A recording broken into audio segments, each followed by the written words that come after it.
जादुई थाली। किसी गांव में एक साधु रहा करता था। बड़ा ही भला आदमी था। अपने साथ बुराई करने वालों के साथ भी वो हमेशा भलाई ही करता था। गांव के किनारे एक छोटी सी कुटिया में अकेला ही रहता, अपने घर आने वालों की खूब खातिरदारी करता, ध्यान रखता और अच्छा अच्छा खाना खिलाता था। गर्मियों के दिन थे, खूब गर्मी पड़ रही थी और लू चल रही थी। एक आदमी दोपहर में कहीं जा रहा था, लेकिन ज्यादा गर्मी होने और लू लगने से वह साधु की कुटिया के बाहर ही बेहोश होकर गिर पड़ा। साधु ने जैसे ही देखा कि उसकी कुटिया के बाहर कोई बेहोश पड़ा है, तो वो उसे तुरंत अंदर ले गया और उसकी सेवा में लग गया।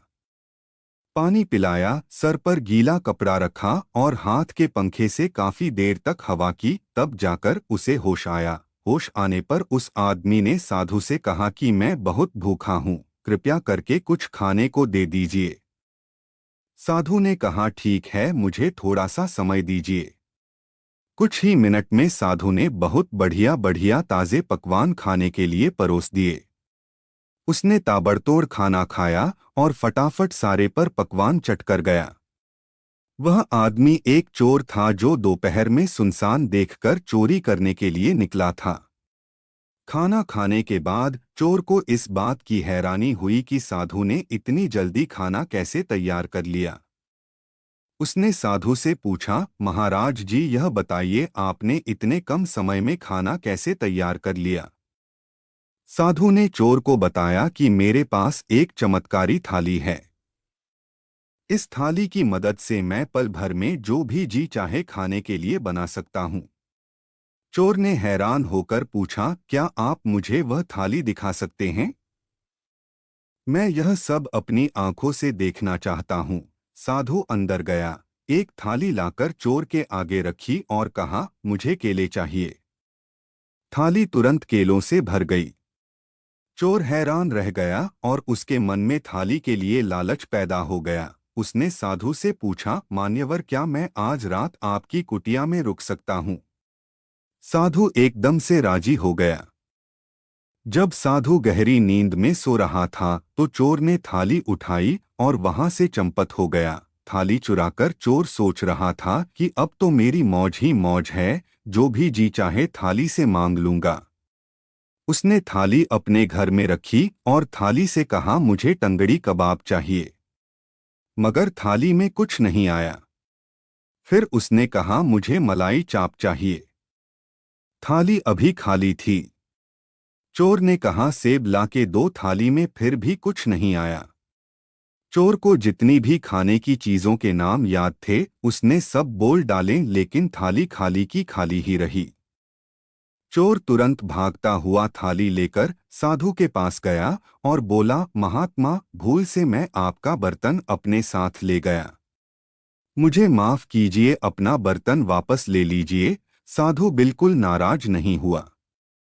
बर्तन लेकर साधु ने उसी समय कई अच्छे पकवान बर्तन से देने को कहा और बर्तन में तुरंत वहां आ गए। साधु ने चोर को एक बार फिर बढ़िया खाना खिलाया। चोर फिर हैरान हो गया और अपनी उत्सुकता को रोक नहीं पाया। उसने साधु से पूछा, महाराज जब यह बर्तन मेरे पास था तब इसने कोई काम नहीं किया। मैंने इससे बहुत सारे पकवान मांगे मगर इसने मुझे कुछ नहीं दिया। साधु ने कहा, भाई देखो, जब तक मैं जिंदा हूँ तब तक यह बर्तन किसी और के काम नहीं आ सकता। मेरे मरने के बाद ही कोई और इसे उपयोग कर पाएगा। बर्तन के चमत्कार का भेद पाकर चोर मन ही मन बहुत खुश हुआ। सोच रहा था कि अब तो मैं इस महात्मा का खात्मा करके बर्तन का फायदा उठाऊंगा।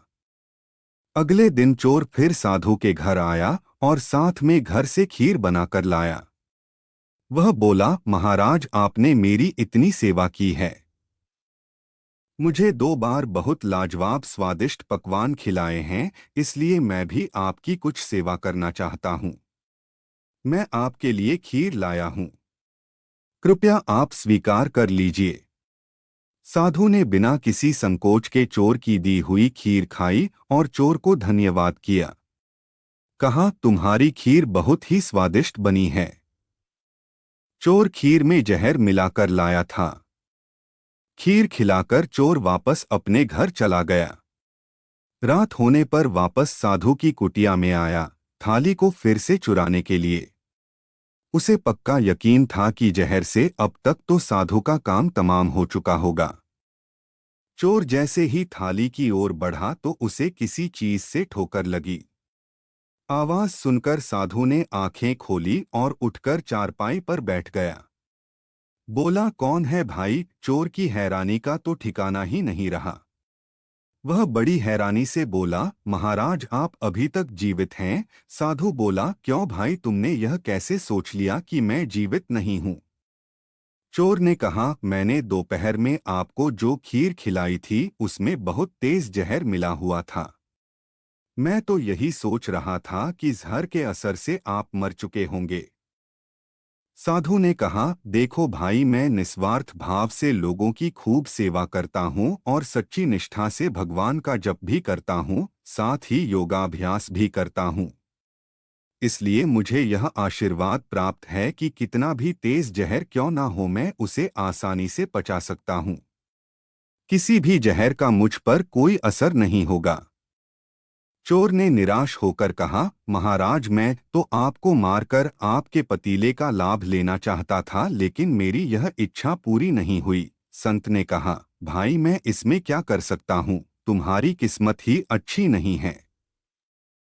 बोलो, अगर भूख लगी हो तो खाने का प्रबंध करूं? चोर बड़ा शर्मिंदा हुआ, बोला, महाराज मैं तो आपको धोखे से मारना चाहता था, मगर फिर भी आपने मुझसे नफरत नहीं की, उल्टा आप तो मेरे साथ बहुत अच्छा व्यवहार कर रहे हैं। यह बात मुझे बहुत ही अजीब सी लग रही है। साधु ने कहा, भाई इसमें क्या अजीब बात है? अच्छाई करना मेरी आदत है, बुराई करना तुम्हारी आदत है। तुम बुराई करना नहीं छोड़ पा रहे, मैं अच्छाई करना नहीं छोड़ सकता। तुम अपनी आदत से लाचार हो, मैं अपनी आदत से लाचार हूं। इस कहानी से यह शिक्षा मिलती है कि हमारी परिस्थितियां चाहे जैसी भी हो, लेकिन कभी अपनी अच्छाई का मार्ग नहीं छोड़ना चाहिए। अब आप भी अच्छा काम कर दीजिए। Please like, share and subscribe.